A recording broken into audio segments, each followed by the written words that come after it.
जय हिंद फ्रेंड्स। तो आज हमारा जो टॉपिक है वो है जियोग्राफी का। जियोग्राफी में हम करेंगे संस्कृति आईएएस की क्लासेस के ये नोट्स हैं। तो उसमें हम लोगों ने पढ़ा था इसके पहले की, जैसे कैसे पृथ्वी की आंतरिक संरचना का पार्ट पढ़ रहे थे, उसी में है कि इसके पहले हम लोगों ने पढ़ा था कि कैसे पृथ्वी की जो आंतरिक संरचना उसको किन किन आधारों पे करते हैं। तो पहले भूमिका हम लोगों ने पढ़ रखी है, ठीक है, भूमिका कर रखी है। अब हम पढ़ेंगे ना इस पे आधारित अध्ययन कौन कौन से हैं, ठीक है। तो देखिए, जैसे उस पे भी 3 पार्ट मैंने बना रखे थे कि घनत्व पर, तापमान पर और दाब पर। तो इस पे अब हम देखेंगे पहला कि घनत्व पर आधारित अध्ययन। पृथ्वी के आंतरिक भाग का घनत्व पृथ्वी के औसत घनत्व से कम होता है। तो पृथ्वी के आंतरिक भाग का घनत्व कैसा होता है? तो पृथ्वी के औसत घनत्व से कम होता है। घनत्व में वृद्धि के संबंध में 2 मत हैं। प्रथम मत है और द्वितीय मत है। तो प्रथम मत कैसा है? प्रथम मत है रासायनिक संगठन व संरचना एक समान है। जैसे देखिए जैसे घनत्व की अगर हम वृद्धि में के संबंध में देखेंगे तो 2 मत दिए हुए हैं, और 2 मत कौन कौन से हैं? जैसे प्रथम मत में ये कह रहा है कि रासायनिक संगठन व संरचना, ठीक है। और इसमें कह रहा है कि जैसे देखिए रासायनिक संगठन और जो संरचना है वो एक समान है। और वहीं द्वितीय मत में कह रहा है कि रासायनिक संगठन व संरचना है जो असमान है। सतह से नीचे की ओर जाने पर प्रेशर बढ़ता जाता है, जिससे जो है वॉल्यूम जो कम होता है और डेंसिटी बढ़ेगी, ठीक है। वॉल्यूम कम होगा और घनत्व जो है वो बढ़ेगी। द्वितीय मत के अनुसार पृथ्वी से अंदर की ओर जाने से द्रव्यमान के बढ़ने से घनत्व भी बढ़ता है। द्वितीय मत के अनुसार सतह के नीचे की ओर जब जाएंगे तो प्रेशर बढ़ता जाता है, जिससे क्या होता है? वॉल्यूम तो कम होता है बट डेंसिटी क्या होती है? वो बढ़ेगी। वहीं द्वितीय मत के अनुसार देखेंगे कि पृथ्वी से अंदर की ओर जाने में, जैसे ये पृथ्वी है, ठीक है, और इसमें अंदर की ओर जाएंगे तो द्रव्यमान के बढ़ने से घनत्व भी बढ़ता है, ठीक है। यहाँ पे जो है वॉल्यूम वो कम हो रहा है, लेकिन यहाँ पे क्या है? यहाँ पे द्रव्यमान के बढ़ने से घनत्व भी बढ़ेगा। अब देखिए द्वितीय मत का साक्ष्य देखेंगे। द्वितीय मत के साक्ष्य के अनुसार कि पृथ्वी का केंद्र चुंबक की तरह व्यवहार करता है, और यहाँ पे कह रहा है कि पृथ्वी की दृढ़ता जो है इस्पात के समान है। उल्कापिंडों की भूगर्भिक संगठन व संरचना की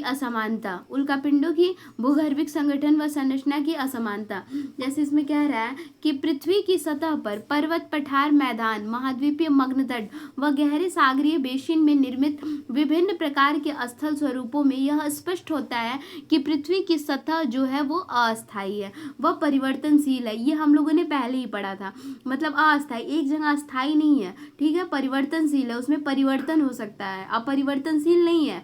परिवर्तनशील उसे कहते हैं जिसमें कि परिवर्तन होता रहता है। तो जो पृथ्वी की सतह है ना वो अस्थायी नहीं है, मतलब एक जगह नहीं स्थापित है, अस्थायी है वो, ठीक है, और परिवर्तनशील है, उसमें परिवर्तन भी हो सकता है। वहीं अगर हम देखेंगे कि भू संचलन के कारण सतह पर निर्मित विभिन्न प्रकार के स्थल स्वरूपों से होने वाले घटनाओं का अध्ययन करने के लिए पृथ्वी के आंतरिक भाग या आंतरिक संरचना के बारे में जानना आवश्यक होता है, ठीक है। अगर हम स्थल स्वरूपों से होने वाली घटनाओं का अध्ययन करते हैं तो सर्वप्रथम हमें पृथ्वी के आंतरिक भाग या फिर आंतरिक संरचना के बारे में अध्ययन करना अति आवश्यक होता है। अब इसमें हम देखेंगे कि पृथ्वी के जो आंतरिक भाग मानव के लिए दृश्यमान नहीं है, ठीक है, दृश्यमान नहीं है। जो पृथ्वी का आंतरिक भाग है मानव नहीं देख सकता, इसलिए इससे संबंध अब तक उपलब्ध सभी जानकारियां अप्रत्यक्ष प्रमाणों पर आधारित है।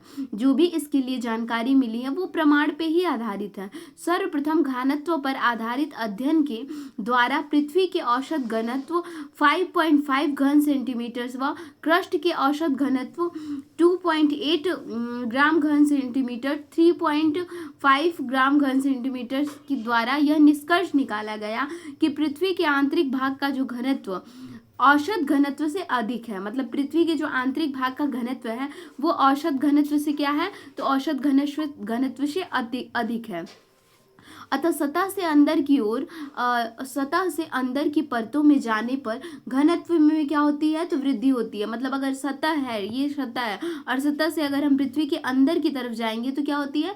तो वहां पे ना घनत्वों में वृद्धि होती है। इस तथ्य के संदर्भ में 2 मत दिए गए हैं, जिसमें प्रथम मत के अनुसार, अभी हम लोगों ने मत को देखा ना, वही यहाँ पे एक्सप्लेन किए हैं, सर ने लिखवाया है कि जिसमें प्रथम मत के अनुसार पृथ्वी के आंतरिक भाग की संगठन व संरचना एक समान होती है, जबकि सतह से अंदर की ओर जाने पर दाब में वृद्धि होने के कारण आयतन में कमी होती है, साथ घनत्व में वृद्धि हो जाती है। ये क्या कह रहा है?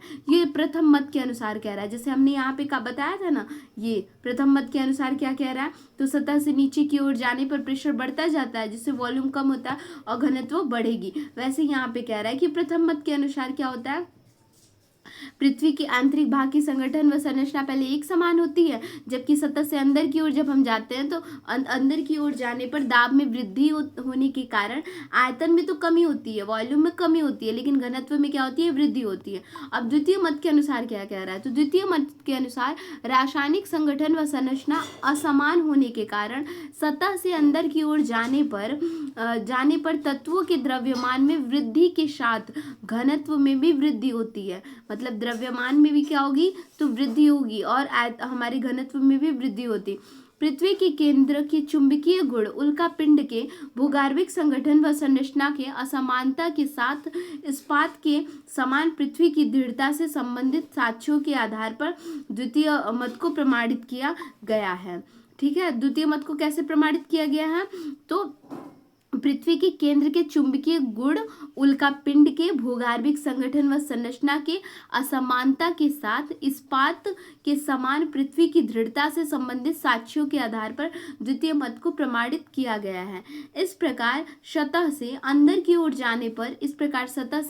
ओर जाने पर विभिन्न रासायनिक संगठन व संरचना से निर्मित परतों के घनत्व में वृद्धि होती है। इसी आधार पर पृथ्वी के आंतरिक भाग को सियाल, सीमा, नीफे से निर्मित परतों से सीमांकित किया गया है। अब देखिए यहाँ पे क्वेश्चन बन सकता है कि घनत्व पे आधारित अध्ययन के द्वारा पृथ्वी की आंतरिक संरचना का वर्णन करें। तो यही चीज होगा। अभी हमने ये देखा ना कि कैसे है, तो उसके प्रथम मत के अनुसार दो मत जो दिए गए हैं, यही उसके घनत्व के आधार पे अगर हम देखेंगे तो आंतरिक संरचना का वर्णन होगा। अब हम यहाँ पे देखेंगे तापमान, ताप के अकॉर्डिंग तापमान दाब पर आधारित अध्ययन। तो देखिए यहाँ पे क्या था कि रेडियो एक्टिव तत्वों के विघटन के कारण प्रत्येक 100 मीटर जाने पर तापमान में 2 डिग्री सेल्सियस से 3 डिग्री सेल्सियस में वृद्धि होती है। ठीक है, जो इसका टेम्परेचर होता है जब हम 100 मीटर अंदर की तरफ जाते हैं, 100 मीटर जाने पर जो तापमान है 2 डिग्री सेल्सियस से 3 डिग्री सेल्सियस में जो है वृद्धि होती है। अब देखिए इसमें है कि ठोस पदार्थ व तरल अवस्था। अब यहाँ से हम देखेंगे क्रायोजेनिक तकनीक, दाब पर आधारित अध्ययन। तो क्रायोजेनिक तकनीक में था कि 0 डिग्री सेल्सियस से कम तापमान से। ठीक है, अब इसमें ये है कि देखिए कण पास है, अगर बाय द वे हमने तीनों अवस्थाओं को यहाँ देखा, अगर कण पास में है तो ये ठोस अवस्था है। वहीं कण जब बहुत ही दूर होते हैं तो ये कौन सी अवस्था है, मतलब बहुत दूर नहीं, पास की अपेक्षा थोड़े से दूर होते हैं तो ये तरल अवस्था होती है। लेकिन वहीं पे अगर कण जो है बहुत ज़्यादा दूर है तो गैसीय अवस्था है। प्रेशर को बढ़ाकर इनकी दूरी को कम कर सकते हैं, मतलब प्रेशर को बढ़ाते हैं तो इसकी दूरी जो है वो कम हो जाती है। अर्थात अगर दूरी इनकी कम हो जाएगी तो यहाँ पे तो ठोस अवस्था का निर्माण होगा। अगर ऐसे देखें, अब जिस तापमान पर कोई पदार्थ पिघलता है तो इसे क्या कहते हैं, तो मेल्टिंग पॉइंट कहते हैं। जिस तापमान पर कोई पदार्थ पिघलता है तो उसे मेल्टिंग पॉइंट कहते हैं। अब देखते हैं कि तापमान पर आधारित अध्ययन के अनुसार पृथ्वी के आंतरिक भाग में रेडियो एक्टिव तत्वों के विघटन के कारण प्रत्येक 100 मीटर की गहराई में जाने पर, जो अभी डायग्राम है उसी को लिखवाया गया है।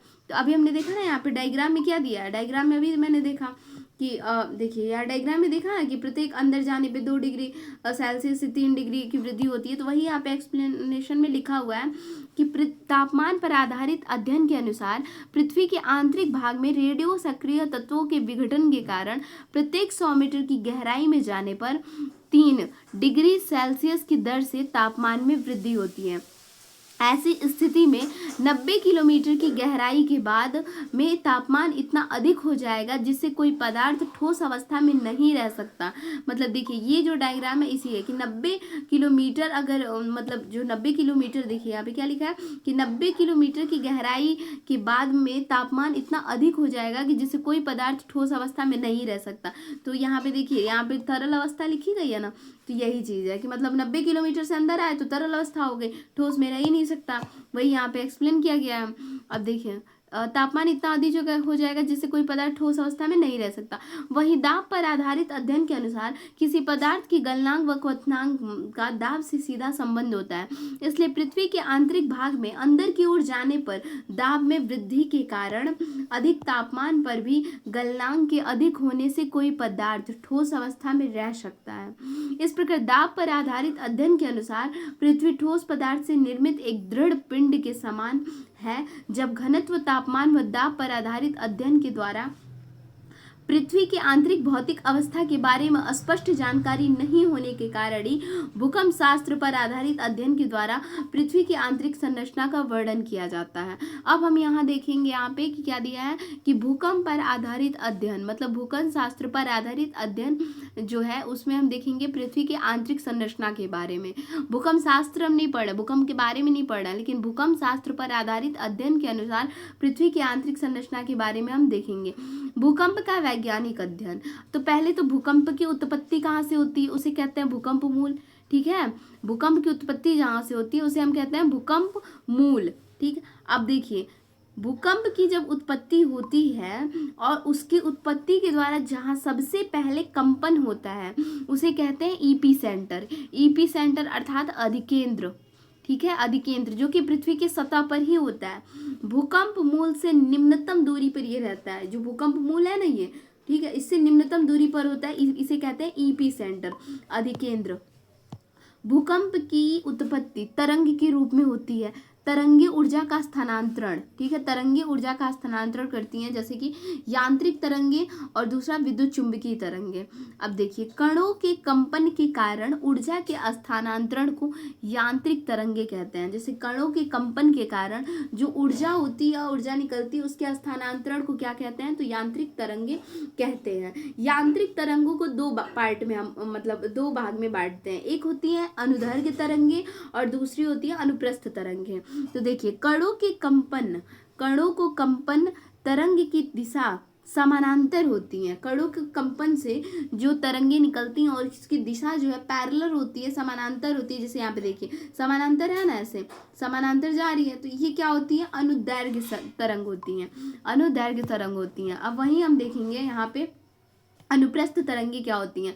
तो कणों का कंपन जब लंबवत होता है, ठीक है, ऐसे ऐसे लंबवत होता है तो वहां पे क्या है, अनुप्रस्थ तरंगे होती हैं। देखिए, और पैरेलल ये वाली है, ठीक है, चल रही है, तो वो समानांतर है। अब हम देखेंगे भूकंपीय तरंगों के बारे में। भूकंपीय तरंगों में पी तरंगे होती हैं, पी तरंगे, फिर एस तरंगे, फिर एल तरंगे। तो पी तरंगे को प्राथमिक तरंगे कहते हैं, एस तरंगे को द्वितीयक तरंगे कहते हैं और एल तरंगे को सतही तरंगे कहते हैं। प्राथमिक तरंगे और द्वितीयक तरंगे को पिंड तरंगे भी कहते हैं, बॉडी वेव्स भी कहते हैं।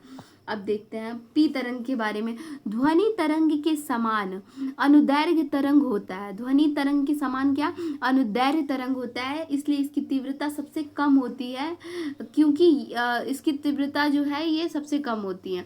ध्वनि तरंग के समान होता है, ठीक है, ध्वनि ये जो प्राथमिक तरंगे होती हैं वो ध्वनि तरंग के समान होता है, क्योंकि ये अनुदैर्घ्य तरंग होता है, इसलिए इसकी तीव्रता सबसे कम होती है। पी तरंग के द्वारा सबसे पहले कंपन होता है, इसकी गति सबसे अधिक होती है। पी तरंग की गति सबसे अधिक होती है। अब देखिए एक थोड़ा सा कंफ्यूज है, क्या कह रहा है यहाँ, सबसे कम क्या होती है, तीव्रता इसकी जो है ना वो कम होती है, लेकिन वहीं अगर गति देखेंगे ना तो गति सबसे अधिक होती है। ठीक है, एस तरंग के बारे में देखेंगे। एस तरंग क्या होती है, प्रकाश तरंग व जलीय तरंग के समान, प्रकाश तरंग व जलीय तरंग के समान अनुप्रस्थ तरंग होता है। इसकी तीव्रता पी की अपेक्षा अधिक होती है, पी की अपेक्षा अधिक होती है, लेकिन इसकी गति जो है, वहां पे गति सबसे अधिक थी ना, लेकिन इसकी गति पी की अपेक्षा कम होती है, पी की अपेक्षा कम होती है। तो ये जरूरी है समझना, ठीक है। यहाँ पे तीव्रता इसने क्या बोला कि तीव्रता जो है यहाँ पे कम है, ठीक है, तो यहाँ पे तीव्रता क्या कर दिया, तीव्रता अधिक कर दिया, लेकिन यहाँ पे गति, पी तरंग में गति को क्या अधिक बोला, लेकिन यहाँ पे एस तरंग में क्या हुआ, गति जो होती है पी की अपेक्षा कम हो जाती है। अब हम देखेंगे एल तरंगे, अनुप्रस्थ प्लस अनुदैर्घ्य प्लस अनुप्रस्थ दोनों हो सकता है। एल तरंगे में अनुदैर्घ्य प्लस अनुप्रस्थ दोनों हो सकता है, इसकी तीव्रता सबसे अधिक होती है। अनुदैर्घ्य प्लस अनुप्रस्थ दोनों हो सकता है एल तरंगे में। इसकी तीव्रता सबसे अधिक होती है। एल तरंग में क्या होती है, इसकी तीव्रता सबसे अधिक होती है, ठीक है। और उसमें क्या था, तीव्रता कम थी, फिर इसमें तीव्रता थोड़ी सी पी की अपेक्षा अधिक थी, लेकिन यहाँ पे जो है एल तरंग की सबसे अधिक तीव्रता होती है। एल में गति सबसे कम होती है। सतह की समीप चलने वाली तरंगे हैं। भूकंपीय तरंगों की विशेषताएं देखेंगे। भूकंपीय तरंगों की गति, पदार्थ की सघनता, घनत्व, रासायनिक संगठन व संरचना के समान होने पर तरंगों का मार्ग जो होता है वो सीधा होता है। कैसा होता है, सीधा होता है। पृथ्वी के आंतरिक भाग में भूकंपीय तरंगों का जो मार्ग होता है वो वक्राकार, भूगर्भिक संरचना में असमानता। पी तरंगे सभी माध्यम में गमन करती हैं, जबकि एस तरंगे केवल ठोस माध्यम में गमन करती हैं, ठीक। मतलब पी तरंगे जो होती हैं वो सभी माध्यम में गमन करती हैं, लेकिन जो एस तरंगे होती हैं वो केवल ठोस माध्यम में गमन करती हैं। अब नेक्स्ट देखेंगे कि देखिए यहाँ पे दो तरंगे आ रही हैं ना, ये देखिए अब पी और एस तरंगे दोनों यहाँ से आ रही हैं, पी और एस तरंगे, ठीक। और यहाँ पे आते आते ठोस में आई, यहाँ आते आते तरल अवस्था में हो गई। और यहाँ पे गुटेनबर्ग असंतत्य भी है, लेहमन असंतत्य भी है, और यहाँ से पी तरंगों का दिखाया है, ठीक है। भूकंप शास्त्र पर आधारित अध्ययन और पृथ्वी की आंतरिक संरचना, सर द्वारा लिखवाया गया ये नोट्स है, इसको पढ़ते हैं कि पृथ्वी की आंतरिक संरचना पर आधारित घनत्व, तापमान व दाब से संबंधित किए गए अध्ययनों के द्वारा जब भूगर्भ के बारे में स्पष्ट जानकारी नहीं हो सकी, तब भूकंप शास्त्र पर आधारित सूक्ष्म वैज्ञानिक अध्ययन को महत्व दिया गया। मतलब जब इन तीनों के द्वारा घनत्व, तापमान व दाब संबंधित अध्ययन किए गए, इसके बाद भी भूगर्भ के बारे में एक स्पष्ट रूप से कोई जानकारी नहीं प्राप्त हुई, तो भूकंप शास्त्र पर आधारित सूक्ष्म वैज्ञानिक अध्ययन को महत्व दिया गया। भूकंप शास्त्र के अनुसार भूकंप की उत्पत्ति PSL तरंग के रूप में होती है। इनमें पृथ्वी के आंतरिक भाग में चलने वाली P व S तरंगों के द्वारा पृथ्वी की आंतरिक संरचना का वर्णन किया गया। देखिए क्या कह रहा है, पृथ्वी के आंतरिक भाग में चलने वाली कह रहा है ना P और S तरंग, तो यही है। पृथ्वी के आंतरिक भाग में कौन सी चल रही है, तो P और S तरंग, ठीक है। डायग्राम समझने के बाद ना ये जो डिफिनेशन बहुत अच्छे समझ में आ जाएगा।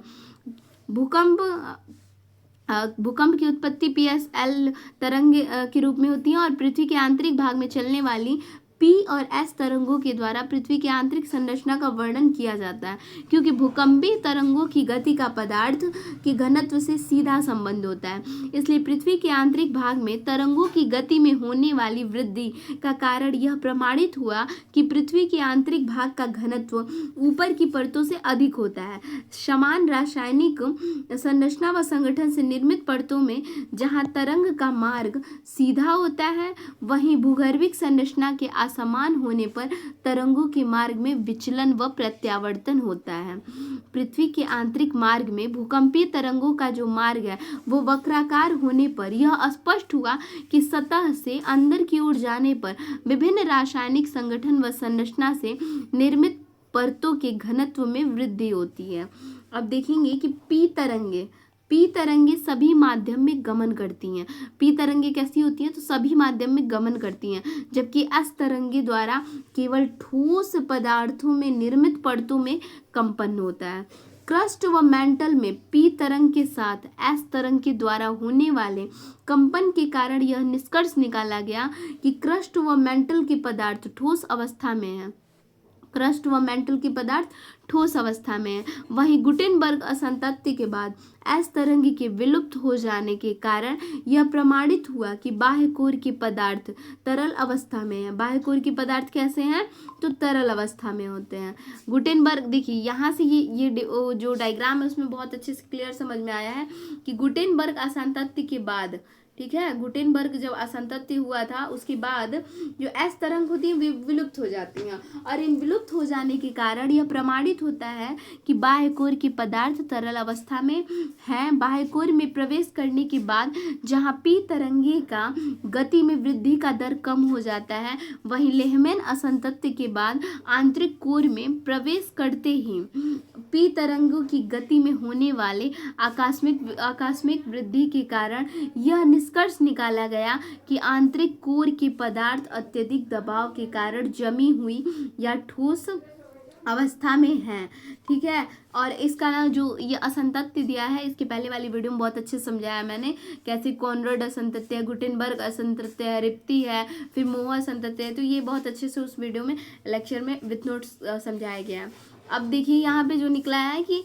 भूकंप शास्त्र पर आधारित किए गए अध्ययन के द्वारा पृथ्वी के आंतरिक भाग की रासायनिक व भौतिक विशेषताओं का वैज्ञानिक विश्लेषण होने के कारण ही अब तक किए गए अध्ययन में भूकंप शास्त्रों पर आधारित अध्ययन को सर्वाधिक मान्यता प्राप्त है, ठीक है। अब देखेंगे भूसंचलन। भूसंचलन को देखिए बल की उत्पत्ति के स्रोतों के आधार पर वर्गीकरण। तो भूसंचलन को दो भाग में, अंतर्जात बल और बहिर्जात बल। अब अंतर्जात बल की तीव्रता के आधार पर वर्गीकरण। अंतर्जात बल का तीव्रता के आधार पर अगर हमने वर्गीकरण किया तो उसमें कम तीव्रता वाले बल के कारण होने वाले संचलन को पटल विरूपण संचलन कहते हैं, और अधिक तीव्रता होने वाले बल के कारण आकस्मिक संचलन होता है। तो पटल विरूपण संचलन को भी तीन भाग हुए, विवर्तनिका संचलन, ठीक है, टेक्टोनिक मूवमेंट, समस्थैनिक संचलन, आइसोटेक्टिक मूवमेंट, सुस्थैतिक संचलन, ठीक है। अब देखिए विवर्तनिका संचलन। अब इसमें एक बार इसको देख लेते हैं कि समस्थैनिक संचलन मतलब समस्थिति संतुलन की दशा। जब कभी भी बाह्य कारकों के प्रभाव से स्थल स्वरूपी विशेषताओं में परिवर्तन के कारण असंतुलन की स्थिति उत्पन्न होती है, तब समस्थैनिक संचलन के द्वारा स्थल स्वरूप संतुलन की दशा को प्राप्त करते हैं। अब जो सुस्थैनिक संचलन है उसके बारे में था, इसका क्या था, जो विवर्तनिका संचलन के बारे में क्या है कि स्थल स्वरूपों की उत्पत्ति है। विवर्तनिका संचलन क्या होगा, स्थल स्वरूपों की उत्पत्ति।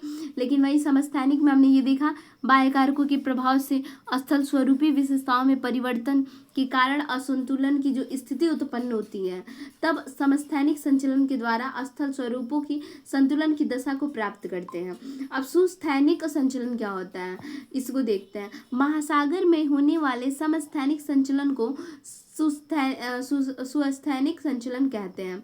मतलब जो महासागर में ये समस्थैनिक संचलन होता है उसी को क्या कहते हैं, तो सुस्थैनिक संचलन कहते हैं। अब हम यहाँ से देखेंगे विवर्तनिका की संचलन को।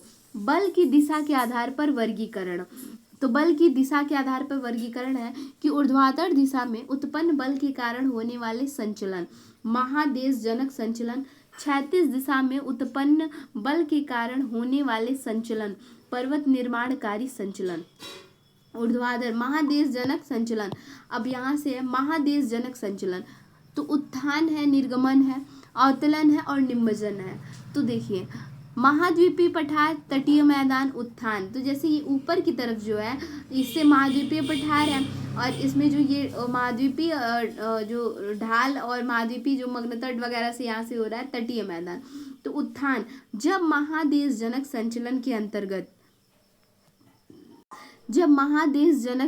के अंतर्गत उत्थान की प्रक्रिया के द्वारा स्थल खंड का कोई भाग, ठीक है, महादेशजनक संचलन के कारण जो उत्थान की प्रक्रिया हो रही है उसके संचलन के प्रक्रिया के द्वारा स्थलखंड का कोई भाग आसपास की सतह की अपेक्षा ऊपर उठ जाता है। मतलब ये आसपास की सतह है उसकी अपेक्षा ऊपर उठ गया ना, ऊपर उठ जाता है, तब महाद्वीपीय पठार की उत्पत्ति होती है। किसकी, तो महाद्वीपीय पठार की उत्पत्ति होती है। वहीं निर्गमन की प्रक्रिया के कारण, ये निर्गमन की प्रक्रिया है, ठीक है, निर्गमन की प्रक्रिया के कारण महाद्वीपीय मग्न तट समुद्र की सतह से बाहर आ जाता है, तब तटीय मैदान का निर्माण होता है जी। मतलब ये महाद्वीपीय मग्न तट फिर महाद्वीपीय ढाल था, तो महाद्वीपीय मग्न तट जो है समुद्री सतह से बाहर आ जाता है, तब तटीय मैदान का निर्माण होता है। अब हम देखेंगे अवतलन था और निमज्जन और महाद्वीपीय मग्न तट, महाद्वीपीय बेसिन। यहाँ से हम देखेंगे पर्वत निर्माणकारी संचलन, संपीड़न बल, तनाव मूलक बल। तो संपीड़न बल में ऐसे दिया है, ठीक है, और अपनति अप मतलब बाहर की ओर और नति मतलब ढाल, तो बाहर की ओर ढाल, तो ये हो गया अपनति हो गया, ठीक है। अपनति मतलब ये वाला हो गया जो बाहर की ओर ढाल है। अभिनति का मतलब होगा अंदर की ओर बना ढाल, तो ये अंदर की ओर बना है ना, और ये कैसे ऐसे बाहर की ओर बना है, एक बार और अच्छे से क्लियर कर देते हैं। ये जो है ये ढाल जो है अंदर की ओर है और ये ढाल बाहर की ओर है। तो ये अभिनति और ये अपनति है। अंदर की ओर बना ढाल घाटी गहरा व सकरा होता है। संपीड़न बल, संपीड़न बल अभिनति व अपनति का निर्माण करते हैं। अपनति व अवनति का निर्माण करते होता है संपीड़न बल द्वारा। ये मोड़दार पर्वतीय क्षेत्र है। तनाव मूलक बल के कारण यहाँ पे दिया हुआ है पूरा चटकन की और दरारें, भ्रंशन, टूटकर अलग होने की प्रक्रिया, भ्रंशतल टूटकर अलग होने की प्रक्रिया ये दे रहा है। अब इसमें था ब्लॉक पर्वत, ये फर्स्ट सेकेंड ऐसे करके था। ये फर्स्ट का चटकन, दरारें, टूटकर अलग होने की प्रक्रिया। इसमें एक्सप्लेनेशन यहाँ पे थोड़ा बहुत लिखा हुआ है कि जब तनाव मूलक बल के कारण भ्रंशन की प्रक्रिया होने पर भ्रंश तल के सहारे स्थल खंड का कोई भाग ऊपर व नीचे की ओर विस्थापित होता है। ऐसी स्थिति में ऊपर उठे खंड को ब्लॉक पर्वत, जबकि धंसे हुए गहरे भाग को भ्रंश घाटी कहते हैं। ये यहाँ पे दिया हुआ है ना, ऊपर मतलब ऊपर नीचे अगर हो जाता है तो जो ऊपर उठे हुए भाग है इसको क्या कहते हैं, ब्लॉक पर्वत, मतलब इसमें। और वहीं अगर नीचे उठा भाग मतलब नीचे धंसा हुआ जो होता है इसे भ्रंश घाटी कहता है। तो दोनों डायग्राम बहुत अच्छे से समझ में आ गया, ठीक है। और क्या कहते हैं, भ्रंश घाटी। जब किसी ब्लॉक पर्वत की दोनों तरफ भ्रंश तल के साथ घाटी का निर्माण होता है तो उस पर्वत को होस्ट व घाटी ग्रेबन कहते हैं, ठीक है। अब हम देखेंगे वलन के प्रकार, टाइप्स ऑफ वलन। इसको हम नेक्स्ट वीडियो में करेंगे क्योंकि इसका जो अभी नेक्स्ट क्लास में इसका विथ एक्सप्लेनेशन रहेगा तो वहाँ से करेंगे। पहले डायग्राम देखेंगे और तुरंत जब एक्सप्लेनेशन को पढ़ेंगे तो बहुत अच्छे से समझ में आएंगे, क्योंकि इसमें अभी एक्सप्लेनेशन नहीं है, सिर्फ डायग्राम दिया हुआ है। और डायग्राम को ये बोला गया था कि इसको खुद से लिखना है, तो मैं जब लिख लूँगी तो उसको नेक्स्ट क्लास से वलन के प्रकार से स्टार्ट करूँगी। Thanks for watching.